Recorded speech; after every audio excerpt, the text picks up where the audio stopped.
What's up, everybody? I'm Frankie Biggz. Thank you for stopping by my channel. And if you haven't yet, please subscribe, like, and put the notification bell on so you know the next time I drop one of these gems.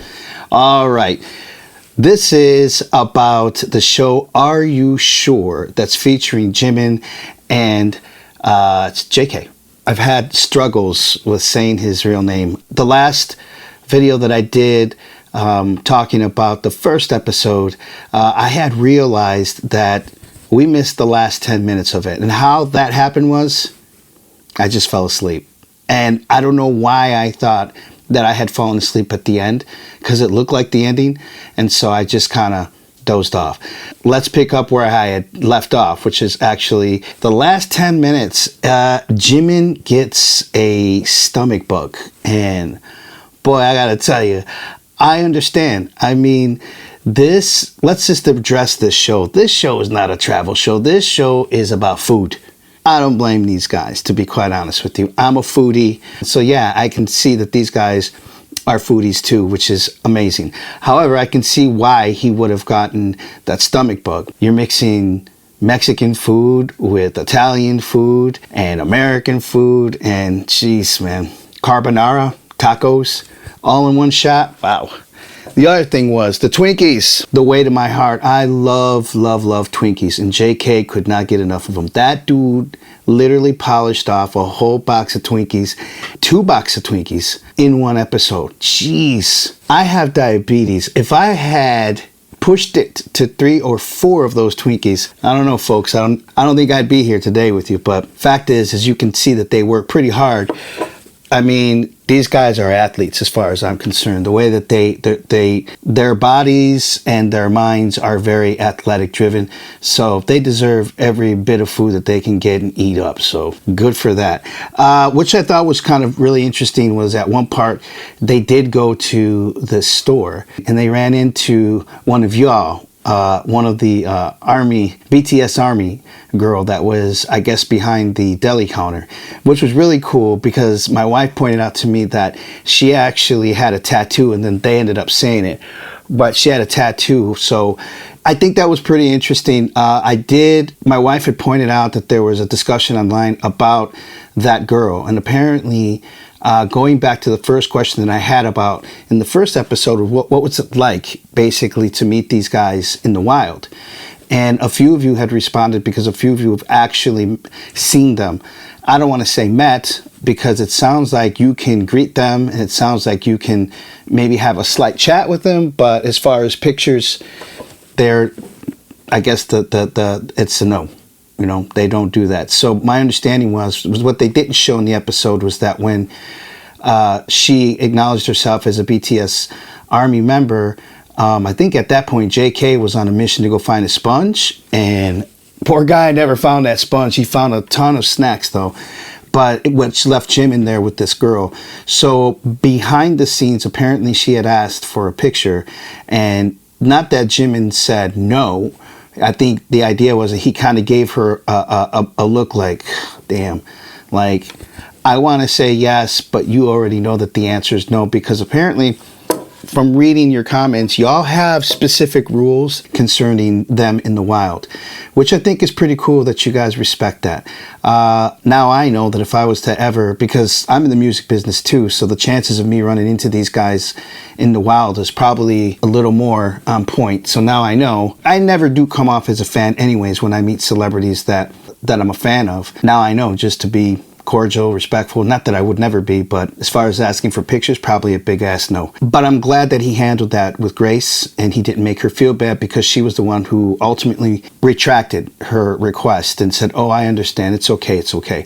So to that girl, I don't know if she's ever see this or not, but you have a lot of class. And as far as following those rules, you know, it's got to be hard, especially when they're in front of you. You just want to, you know, go nuts. But I guess that's been the problem and the issues in the past. So moving on, very, very cool to see that interaction, to see them getting, you know, recognized in such a small community like that, which I believe they're still in the upper New York region.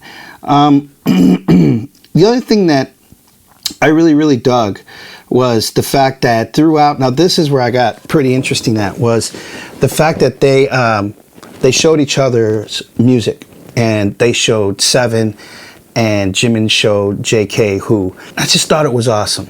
I thought that was, as a producer, that is something that you all don't get to see. People like myself kind of, I don't want to say we take advantage of it, we just don't realize, because we're around these artists, that you guys don't get to see a lot of their human moments, you know what I mean? But at the same time, as a producer, even I don't get to see those moments where they're actually showing each other music and they're giving critiques, not criticism, but constructive type criticism of that. Like Jimin is very like opinionated on the way that JK sings. Like, I think you, or excuse me, it's the other way around. JK is a little more opinionated on the way that Jimin, yeah, and it does make sense because the music that they do is so very different. And I dug the fact that JK told, Jimin, you should extend that note. You should put this real humanistic kind of drop at the end. I thought that was super dope, man. It just outlines that these guys obviously are very into their production as well. So kudos to that. I love seeing that interaction. I love to see artists in their most vulnerable state, in a good way, showing another artist's music, because to be quite honest with you, you'd have to be really close to each other as artists to do that, because normally artists in the real world, they don't do that.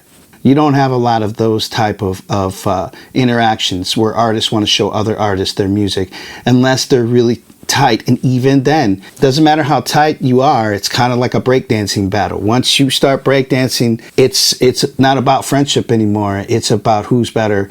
Passive aggressiveness or aggressiveness towards a craft like that is very Americanized. I've noticed that, especially with rappers and other pop artists, i.e. Britney Spears, Christina Aguilera. Another would be Mariah Carey, Whitney Houston. Both dominant in what they do, but just very different in ideologies in their music and how they go about it. As the episode ends, basically it looks like they're, I don't know, at first I thought that was it. It looked like they were just going to go their separate ways and that was going to be about that. But then they kind of rounded it off to the going to another place, like basically shaking off the vacation, shaking off the New York, right? And then getting ready to go to wherever they're planning to go. So we're going to see that actually soon, where they ended up going. Some other things to point out. I've been told to check out the BTS guide by Taylor Marie. I definitely plan to do that. How can I say this?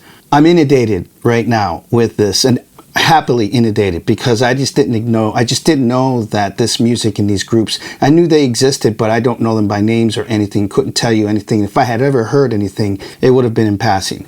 So because I've been pretty inundated with this deep dive that I'm doing in the BTS world like this, there's so many things that are going, and so many suggestions in my comments. Keep them coming, by the way. I really do appreciate that. So we're going to be doing that. We're going to be checking out this BTS guide. I think that once we hit, how many subscribers? 3,000? Were you saying?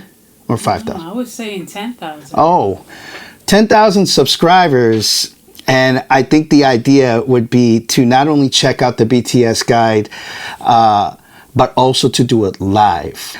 So yeah, that's what we're looking to do. 10,000 subscriptions. Please, if you can, tell a friend to tell a friend to tell a friend. I would really, really appreciate that. And then definitely checking out the BTS guide live with you guys, I think is going to be extraordinary, and it's going to be different for me, and it's going to be fun. In any event, we're looking to do something like that in September. What were you thinking? The beginning of September, or no, at the end of September? It depends of how long it takes for us to get to 10,000 subscribers. I got it. To say at the end of September at this point is pretty presumptuous. So 10,000 subscribers, please help your boy out. Other than that, that's all that I really have on the second episode. Did I like it? Yes, I did. To be quite honest with you, I think the second episode was a lot more interesting than the first. I like the fact that it touched on their music. It showed that vulnerable side that artists have when it comes to showing their music to other artists, which I think is super important. All right, we're going to get out of here. I cannot wait for the third episode to see where these guys land and what other kind of foods they're going to be eating, because I got to be honest with you. When I saw Jimin smashing that lobster macaroni and cheese, yo, I'm on that. I'm on that. As soon as I'm off vacation, I'm going to go and get a lobster tail, and I'm going to try that myself, because I don't think I've ever had lobster mac and cheese. Very interesting. Thank you, Jimin, for that idea. Please like, subscribe, and put that notification bell on so you know the next time I drop one of these videos, you can come by. Thank you guys so much. Peace and love to the BTS Army, and peace and love to the entire K-pop, J-pop, Filipino, Thai community. I am just falling in love with all of your cultures, and yeah, I plan to be in Thailand soon, so if anybody's got any references for that or anything I should check out concerning Thai artists or the industry there, please let me know. Till then, thank you for stopping by. Peace out.